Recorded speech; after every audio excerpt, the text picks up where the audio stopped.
आज हम पढ़ेंगे फर्मेंटेशन के बारे में। तो अगर हम बात करें फर्मेंटेशन की, तो फर्मेंटेशन एक प्रोसेस है जिसमें क्या होता है, जिसमें सब्सटेंसेस की केमिकल ब्रेक डाउन होती है, यानी सब्सटेंसेस की तोड़फोड़ होती है। और ये ब्रेक डाउन किसकी हेल्प से होती है, किसकी मदद से होती है? ये होती है माइक्रो ऑर्गेनिजम्स की मदद से, यानी कि बैक्टीरिया और यीस्ट वगैरह की मदद से ये ब्रेक डाउन होती है। तो इस ब्रेक डाउन के प्रोसेस में ऑक्सीजन एब्सेंट होती है। तो बेसिकली इस प्रोसेस में होता क्या है कि जो माइक्रो ऑर्गेनिजम्स हैं वो अपने फूड के लिए शुगर या ग्लूकोज मॉलिक्यूल्स वगैरह की ब्रेक डाउन करते हैं। तो नॉर्मली जब शुगर या ग्लूकोज मॉलिक्यूल्स की ब्रेक डाउन होती है तो इस प्रोसेस को रिस्पायरेशन का प्रोसेस कहा जाता है। तो रिस्पायरेशन का प्रोसेस एरोबिक भी होता है और एन एरोबिक भी होता है। तो एरोबिक रिस्पायरेशन की अगर हम बात करें तो इसमें क्या होता है, इसमें लिविंग सेल्स के अंदर फूड मॉलिक्यूल की ब्रेक डाउन होती है। और फूड ज्यादातर किस फॉर्म में होता है, ग्लूकोज या शुगर्स वगैरह की फॉर्म में होता है। उसकी ब्रेक डाउन होती है ऑक्सीजन की मौजूदगी में। और क्या बनता है, कार्बन डाइऑक्साइड, वाटर और एनर्जी रिलीज होती है। और यही एनर्जी सेल्स और लिविंग ऑर्गेनिजम्स इस्तेमाल करते हैं मुख्तलिफ किस्म की एक्टिविटीज के लिए। जबकि एन एरोबिक रिस्पायरेशन में क्या होता है, एन एरोबिक रिस्पायरेशन में भी शुगर या फूड मॉलिक्यूल्स की ब्रेक डाउन होती है, लेकिन इस प्रोसेस में क्या होता है, ऑक्सीजन एब्सेंट होती है। तो इस तरह की रिस्पायरेशन को एन एरोबिक रिस्पायरेशन कहते हैं। और अगर हम बात करें फर्मेंटेशन की, तो बेसिकली फर्मेंटेशन में जो ब्रेक डाउन होती है सब्सटेंसेस की, वो एन एरोबिक रिस्पायरेशन होती है। और ये होती किसकी मदद से है, माइक्रो ऑर्गेनिजम्स की मदद से। तो इस तरह से फर्मेंटेशन के प्रोसेस की मदद से मुख्तलिफ किस्म के प्रोडक्ट्स बनाए जाते हैं।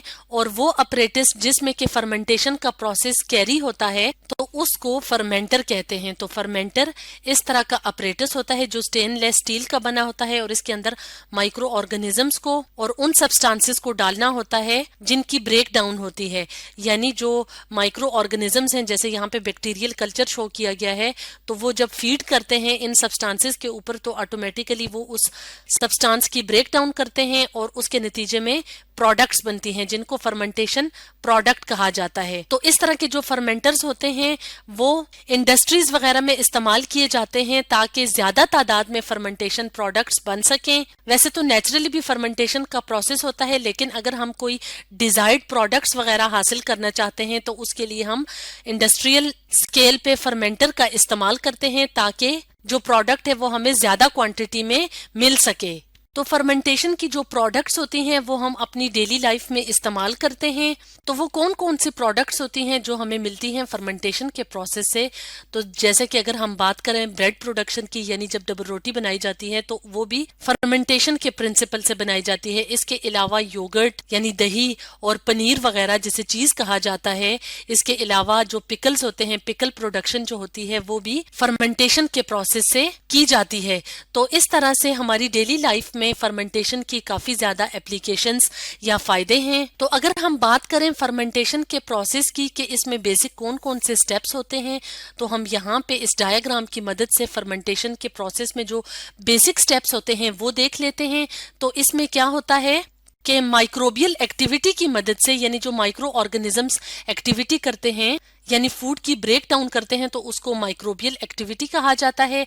तो यहाँ पे क्या होता है, माइक्रोबियल एक्टिविटी के नतीजे में जो ग्लूकोज मॉलिक्यूल होता है या शुगर के जो मॉलिक्यूल्स होते हैं उसकी ब्रेक डाउन होती है।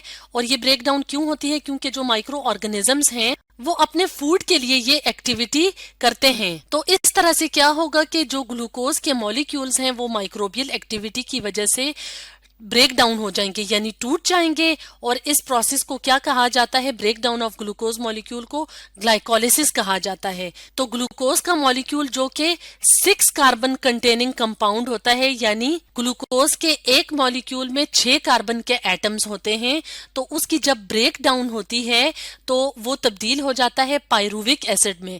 और पायरुविक एसिड के एक मॉलिक्यूल में कितने कार्बन के एटम्स होते हैं, 3 कार्बन एटम होते हैं। तो इस तरह से ग्लूकोज की ब्रेक डाउन होती है पायरुविक एसिड मॉलिक्यूल में। तो यहाँ तक इस पॉइंट पे तो बेसिक स्टेप्स जो होते हैं फर्मेंटेशन के वो एक जैसे होते हैं, लेकिन उसके बाद फर्मेंटेशन की मुख्तलिफ टाइप्स होती हैं जिसकी वजह से जो फर्मेंटेशन प्रोडक्ट्स हैं वो डिफरेंट बनती हैं। फॉर एग्जांपल अगर हम बात करें अल्कोहलिक फर्मेंटेशन की, तो उसका जो प्रोडक्ट होता है, एंड प्रोडक्ट, वो एक अल्कोहल होती है और उसका नाम है एथेनॉल। तो अल्कोहलिक जो फर्मेंटेशन होती है वो यीस्ट की मदद से होती है। और अगर हम बात करें फर्मेंटेशन की एक और टाइप की, तो वो है लैक्टिक एसिड फर्मेंटेशन। तो इसको लैक्टिक एसिड फर्मेंटेशन इसलिए कहा जाता है कि इस फर्मेंटेशन की एंड प्रोडक्ट लैक्टिक एसिड है, और ये होती है ज्यादातर लैक्टोबैसिलस बैक्टीरिया की स्पीशीज की वजह से, या कुछ और तरह के ऑर्गेनिक एसिड्स वगैरह बनते हैं। लेकिन यहाँ तक का जो स्टेप होता है वो फर्मेंटेशन का इन सारी टाइप्स में एक जैसा होता है। आगे जाके चेंजेस आते हैं जिसकी वजह से मुख्तलिफ किस्म के फर्मेंटेशन प्रोडक्ट्स बनते हैं। तो इस तरह से फर्मेंटेशन का प्रोसेस, जिसकी डेली लाइफ में काफी ज्यादा एडवांटेजेस हैं और एप्लीकेशंस हैं यानी फायदे हैं, तो वो होता है माइक्रो ऑर्गेनिजम्स की मदद से। और ये होता कैसे है? ऑक्सीजन की एब्सेंस में यानी गैर मौजूदगी में। तो आज हमने पढ़ा फर्मेंटेशन के बारे में।